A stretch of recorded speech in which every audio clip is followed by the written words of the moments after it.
Permítanme iniciar con unas palabras del apóstol Pablo.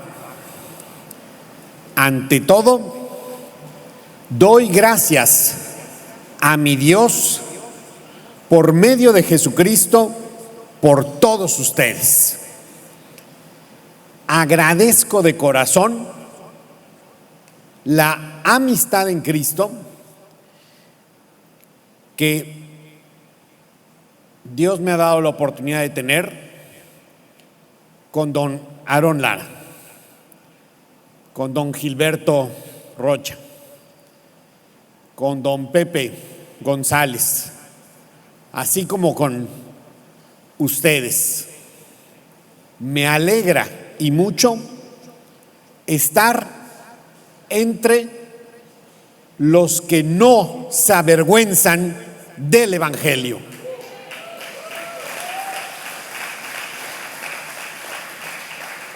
Porque, como nos dice el mismo apóstol Pablo, el Evangelio es una fuerza de Dios para la salvación de todo el que cree.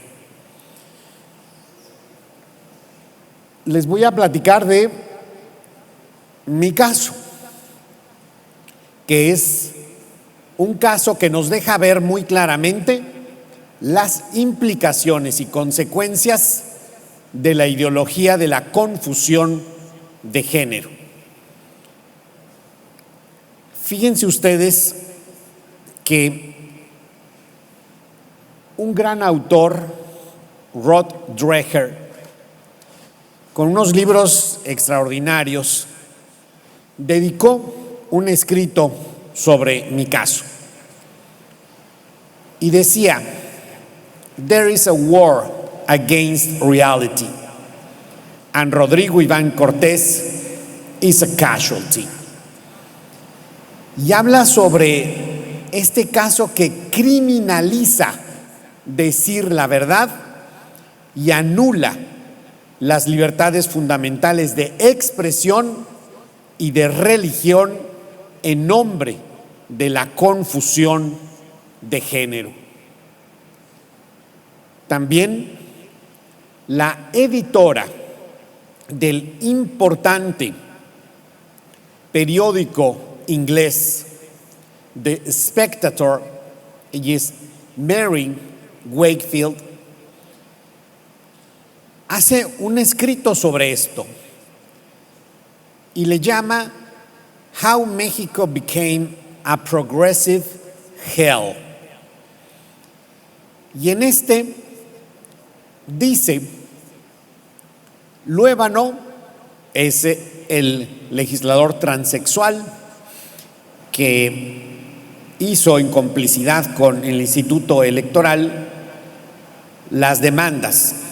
Luébano presentó una denuncia contra Cortés y el juez que conoció del caso estuvo de acuerdo en que había cometido un crimen terrible. Cortés fue condenado por violencia política de género, multado y se le ordenó someterse a un extenso reentrenamiento. La ironía de condenar a Cortés por violencia es que Luébano y su amigo García empujaron violentamente a un anciano congresista de su silla el año pasado y le arrebataron el micrófono en medio del debate. La violencia física es algo anticuado, especialmente en un narcoestado. Cortés también fue incluido en una lista oficial llamada Registro Nacional de Personas Sancionadas en materia política contra la mujer. He buscado esta lista y hay cientos de nombres en ella, incluido otro congresista que llamó a Luébano señor. Cortés debe deconstruirse para lograr una sociedad igualitaria. Y se pregunta ella: ¿cómo diantre se hace eso? ¿Muerte por PowerPoint? ¿Cómo sabrán cuándo está lo suficientemente sensibilizado? ¿Qué es lo que pasó? que pasó es que estando yo en la Cámara de Diputados, con la vicepresidenta, amiga mía, de la Cámara, resulta que le informan que el diputado transexual, Luébano, se estaba disfrazando como de papisa u obispa para presentar una iniciativa. Pues entonces pedimos de volada que nos trajeran la iniciativa, la revisamos y vemos que era una barrabasada. Lo que dice esa iniciativa es que se debe imponer una prohibición general de las enseñanzas cristianas sobre matrimonio y sexualidad basadas en la Biblia, categorizándolas como discurso de odio. Y debido a que defendí las libertades fundamentales de expresión y religión, fui acusado y condenado por violencia de género, incluida la violencia simbólica, psicológica, digital y sexual. Y yo la verdad es que no me enteré cuándo pasaron todas estas violencias.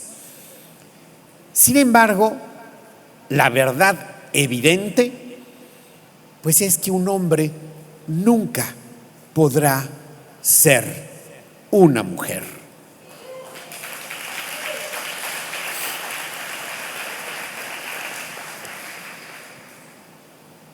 En esa intervención dije, entre otras cosas, ¿qué se puede entender por un legislador transexual? Y dije tal cual: entendamos por legislador transexual a un hombre que se autoadscribe como mujer. Y además denuncié la conducta pública de ese peculiar grupo parlamentario transexual en el Congreso Federal.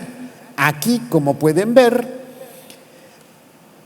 esta persona, cuando está hablando, una diputada amiga mía, Tere Castel, sale a decir maldiciones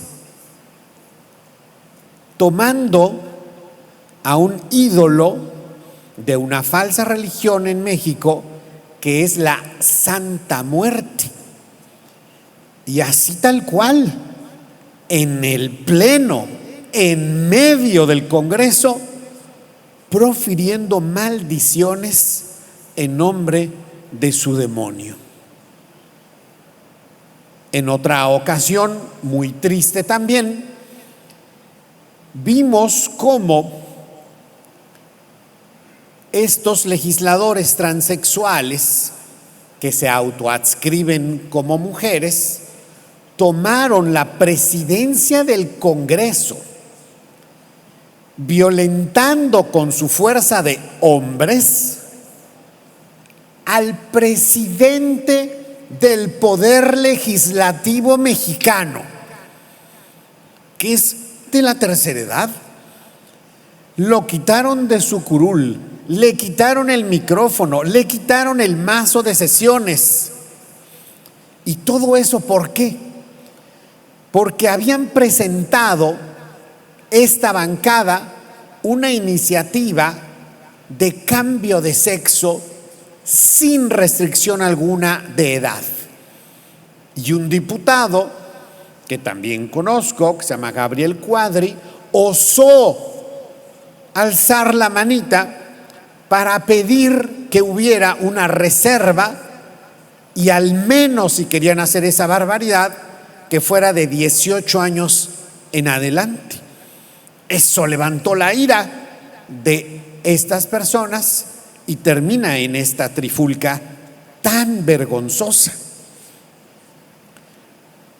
También denuncié, dentro de esta conducta que yo dije no es adecuada a un legislador, las acciones que en días anteriores habían llevado a cabo esta bancada. Por ejemplo, drogarse justo antes de entrar al pleno para decir que hay que promover la legalización de las drogas. En otro día, difundir videos pornográficos con sus clientes para decir que había que legalizar la prostitución y otras cosas más que ya no voy a mencionar. La sentencia contra Rodrigo Iván se hizo curiosamente en nombre de la no discriminación y sin embargo la sentencia incurre en discriminación. La sentencia dice algo muy curioso. Dice que lo dicho por Rodrigo Iván se convierte en un delito grave por 4 cosas. 1, Rodrigo Iván es hombre. ¿Qué cosa? Blanco, creo que cristiano y heterosexual. ¡Ach! ¿Y desde cuándo esto resulta ser un agravante de algo? Pero curiosamente dicen estos agravantes justo luego de citar la Constitución, en donde dice la Constitución que nadie puede ser discriminado por su sexo, raza o religión. De acuerdo con el fallo, cualquier hombre puede autoidentificarse, autopercibirse como mujer por el mero hecho de expresarlo. Y se debe obligar a los demás a adecuarse a esa autopercepción. Con el mero deseo se convierte ese deseo no solo en fuente de derecho, sino en fuente de coerción. Se debe obligar a los demás a adecuarse a ese deseo autoproclamado. Y se deben ejercer los derechos que le corresponden a las mujeres a un hombre solamente por expresarse o decirse mujer. Se apela en este fallo a que todo esto se dice en nombre de la ley, del acceso de las mujeres a una vida libre de violencia, cuando esa ley se hizo para las mujeres reales, no las autopercibidas. El tribunal rompe, rechaza la realidad sexual del ser humano, que es binaria, porque el ser humano nada más viene en 2 presentaciones: o es hombre o es mujer. Ese es el diseño original. Lo demás es piratería.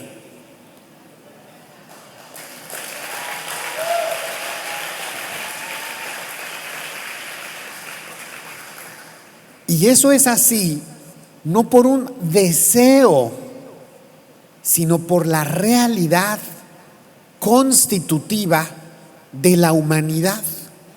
El tribunal también critica ferozmente la idea del sexo asignado al nacer como una mera percepción que los otros tienen sobre los genitales.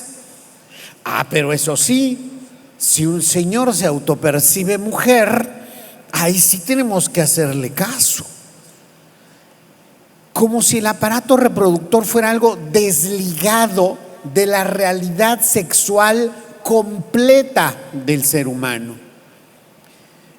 En esa sentencia también se considera negativa la cisnormatividad, que implica una persona cuya identidad de género corresponde al sexo asignado al nacer, como si fueran unos pobres conformistas, faltos de creatividad. La Corte mexicana lo que ha hecho es crear de la nada una incriticabilidad obligatoria que anula el debate parlamentario, el debate público, la libertad de expresión y la libertad religiosa. Esto desmantela la democracia e impone un pensamiento ideológico único sin base científica ni legal. Me condenaron sin que existiera en ningún artículo de ninguna ley los crímenes que me imputaron. Vemos además un patrón aquí. Un miembro del régimen, del partido del régimen que es Morena, va y pone su queja o demanda ante el Instituto Nacional Electoral y en complicidad con ellos, manda el caso a el Tribunal Electoral. Con este patrón se han sentenciado a 2 cardenales, 3 obispos, 2 sacerdotes, 2 congresistas y ahora a un dirigente cívico. Las libertades fundamentales están severamente amenazadas en México por la ideología de la confusión de género y un régimen autoritario. Pero fíjense, cuando vemos la primeritita parte de la sentencia, resulta que Rodrigo Iván está condenado a deconstruirse. ¿Y cómo se hace eso? Y está condenado a tomar programas de normalización de género. Se obliga a publicar textos de disculpa pública, se condena a multas económicas y se añade una lista de delincuentes de género con la que se pretende excluir de ser nombrado para cualquier cargo público.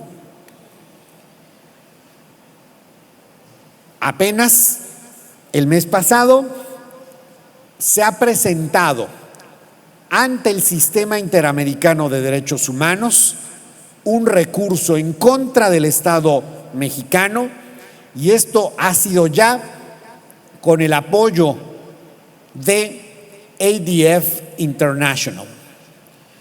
Quiero agradecer a Alliance Defending Freedom, a Cristina Hellkrem, no sé si está por aquí, a Tomás Enríquez y a todo el equipo de ADF International por defender a quienes defendemos la vida, la familia y las libertades fundamentales.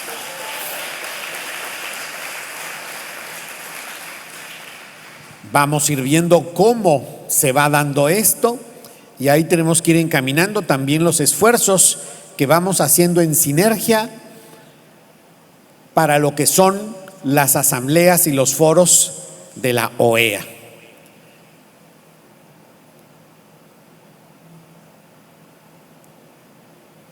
Ahora, las cosas van empeorando. Está también el caso de la diputada Tere Castel.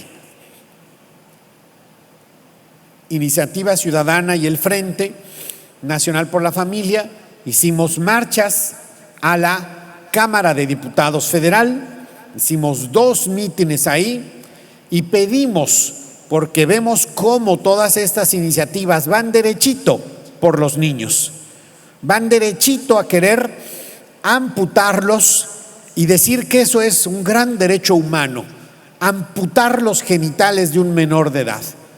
Por eso pedimos a los 500 diputados a ver quién era el valiente para presentar una iniciativa de ley que protegiera a los menores de ser amputados. La única que tomó esto fue la diputada Tere Castel, que con muchísima valentía armó la iniciativa y empezó a promoverla. Esto despierta el odio de la bancada transexual y es agredida físicamente y en redes sociales por la bancada transexual. Un congresista transexual que aquí aparece, Clemente, lleva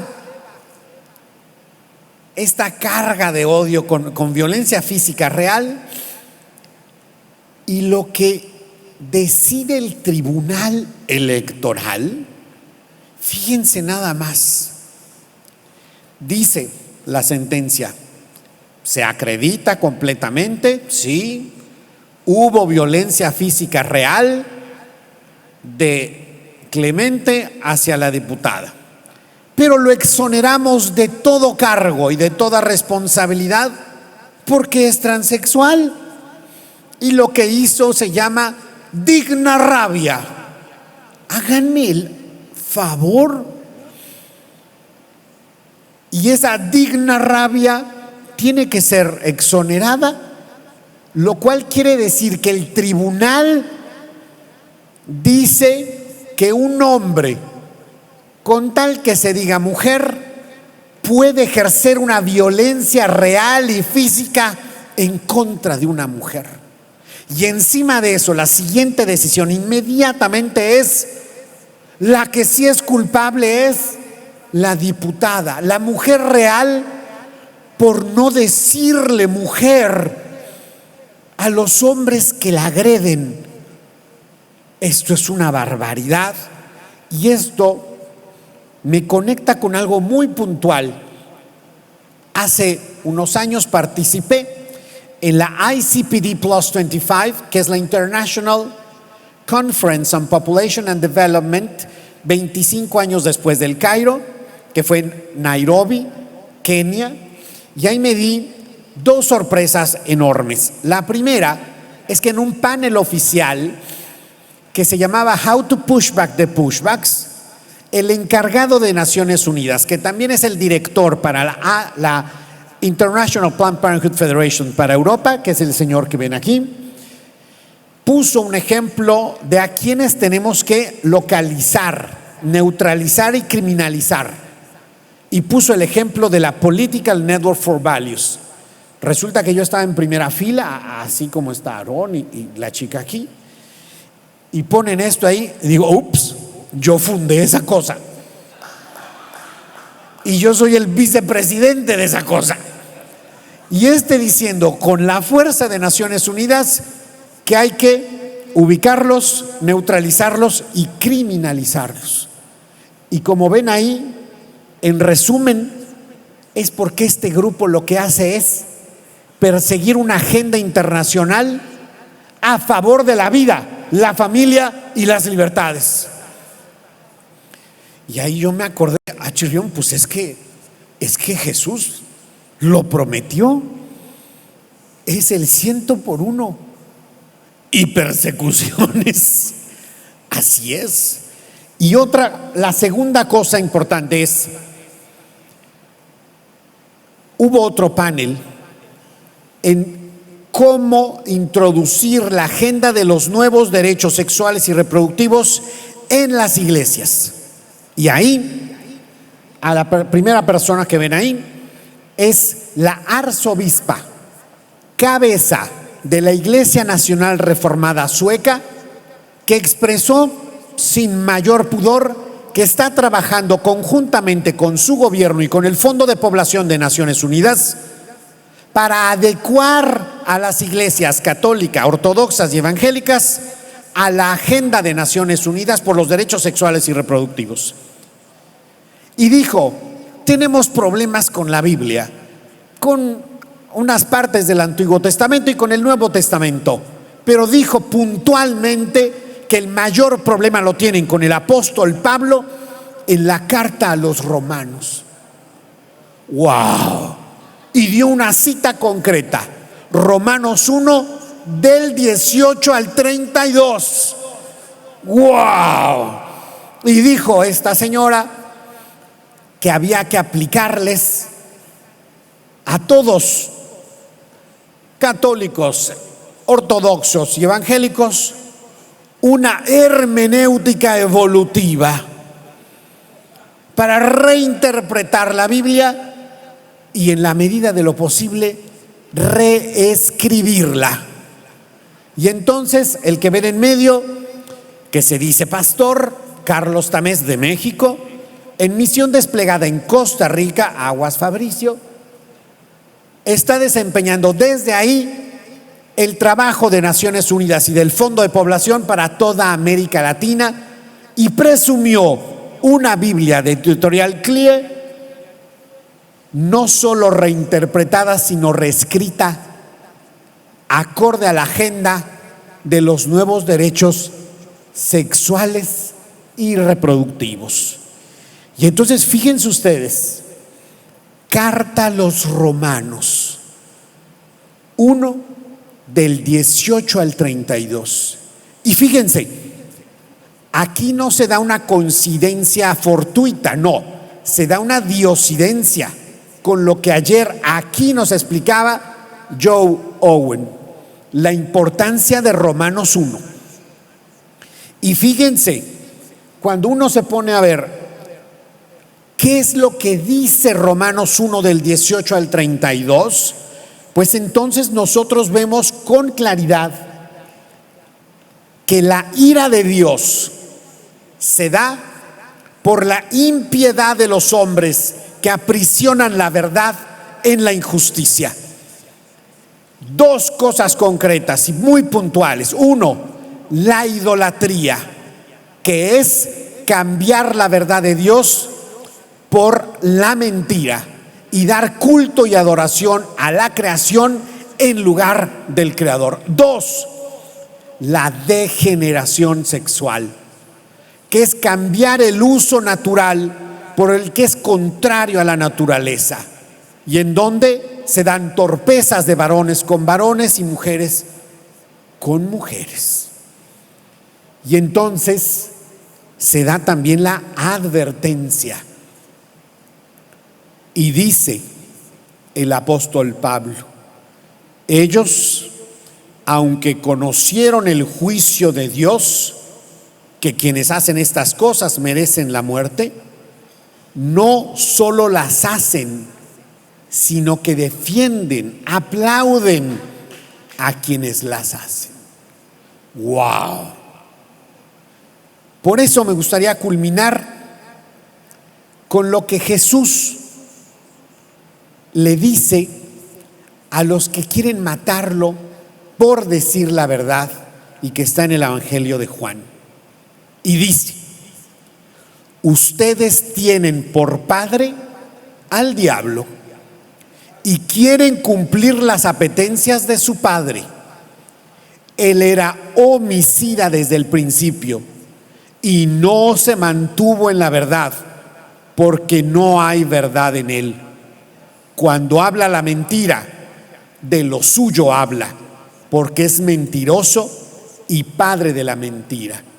Entonces, fíjense, hay dos elementos que nos dejan clarísimo el asunto. Uno, es homicida desde el principio. Ahí están los derechos reproductivos. Matar al inocente desde el principio de la vida. Y dos, es mentiroso y padre de la mentira. Ahí están los llamados derechos sexuales. Mentir sobre la sexualidad del hombre y la mujer, mentir sobre el matrimonio, mentir sobre el cambio de sexo, mentir para dañar a los más pequeños. Pero también está la advertencia: ay de aquellos que dañen a los más pequeños. Más les valdría que les ataran una piedra de molino al cuello y los arrojasen en medio del mar. Y por eso quiero terminar también con Juan, diciendo: si ustedes permanecen en mi palabra, son en verdad discípulos míos. Conocerán la verdad y la verdad los hará libres. Muchas gracias.